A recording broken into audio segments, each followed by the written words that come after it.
a true representation of the percentages of women in our populations across the continent. Ama, ni kweli? Huh? Like 70%, right?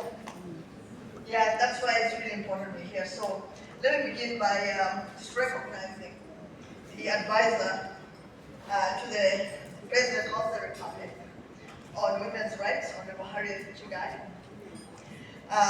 Let me recognize a dear friend, and I'm extremely happy to have seen her here tonight, the Board Chair, Access Bank Kenya, and the National Bank of Kenya, Madam Barbara. And thank you very, very much for the amazingly warm statement that you made here. The Managing Director, Access Bank Kenya, Mr. Ralph Opara, Managing Director, National Bank of Kenya, Mr. George Odhiambo, and George, thank you for your wonderful words today. Esteemed board members that are present here, distinguished leaders from Access Bank Kenya and the National Bank of Kenya, I recognize a dear friend, former colleague, former CS, who's amongst us here today, Rachel Mamo. Rachel, great to see you. Development partners, private sector leaders, entrepreneurs, and community champions that are present. Ladies and gentlemen, a very good evening to all of you. It's a great pleasure to join you this evening for a moment of profound significance. A moment that speaks to the economic future of our nation, our continent, and the shared well-being of our communities, the advancement of women and girls through meaningful financial inclusion. Now, during my time in Kenya's public service, which was definitely not 85 years, as well as at multilateral institutions, one truth has remained constant and was confirmed over and over again. When a woman or a girl gains economic independence, her success ignites progress far beyond herself. The benefits ripple through households, strengthen communities, elevate national prosperity. It's this undeniable multiply effect that makes today's launch. It's a continuum, it's a process. Women navigate interconnected roles as professionals, as caregivers, as business owners, as students, and community leaders. Financial inclusion must therefore accompany them through each of these roles, through each of these stages. Today's female entrepreneur needs much more than working capital, and I know many of you seated here are entrepreneurs and would agree with me. What women require, what we require, and what this initiative delivers is access to capital, to practical capability, and to the strength of community. Globally, as acknowledged by the World Bank, closing gender gaps in economic participation could boost GDP by over 20%. In our country, where women drive much of the SME landscape, they still may face barriers. Barriers to credit, to digital access, to networks, advisory services. These are not isolated challenges, and we all know that. They reflect structural realities that deserve our focused attention and deserve our collective action. The enhanced integration of Nia and Almasi Lady into the W initiative is a transformational step. It ensures that women, regardless of their banking experience and preference, can access a unified pathway designed to elevate their growth. This is intentional, and it's an inclusive design, the kind that removes friction and expands opportunity. The pillars of this initiative inspire, connect, empower, reflect what countless women have told us they need to progress.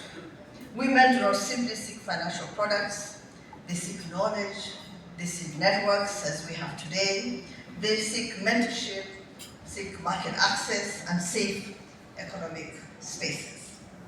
They seek dignity in financial decision making. They seek the security for their families and room for their ambitions to flourish. From unsecured financing that unlocks enterprise growth, to master classes that sharpen skills, to wellness programs that support holistic well-being. This initiative captures what genuine empowerment deserves. A girl does not rise into leadership through education alone.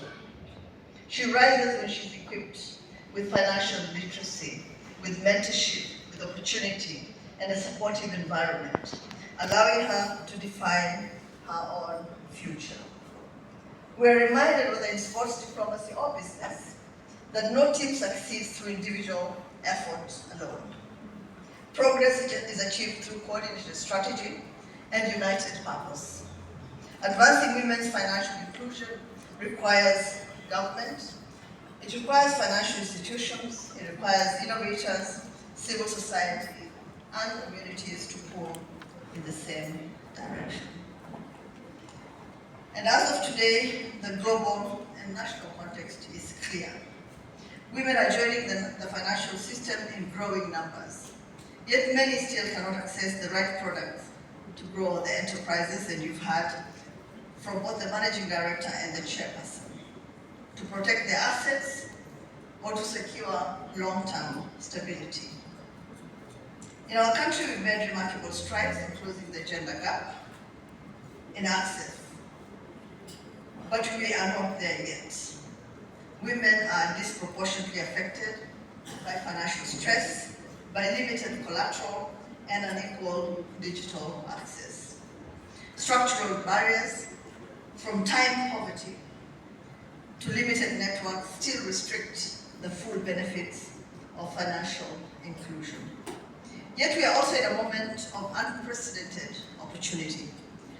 Digital finance, climate responsive products, SME tools, gender data, multi-stakeholder partnerships are converging in ways that can transform women's economic trajectories. As a woman committed to enterprise, to equity, and community development, I'm deeply encouraged by the momentum that I feel and see in this role.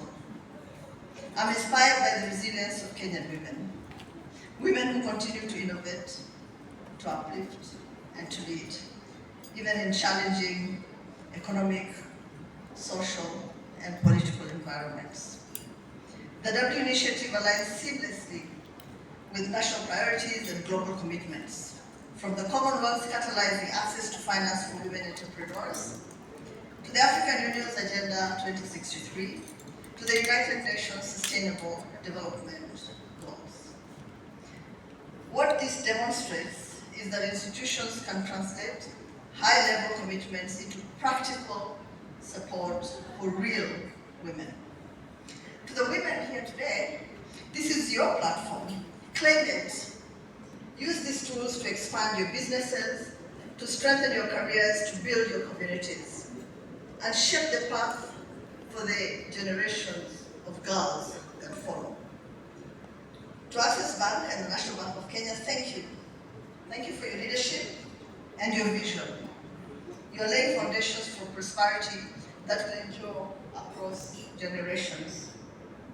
Let us all move forward together, collectively, intentionally, and boldly, ensuring that every woman has the opportunity, the resources, and the freedom to thrive. And let me end by thanking Mr. Odhiambo. It's true.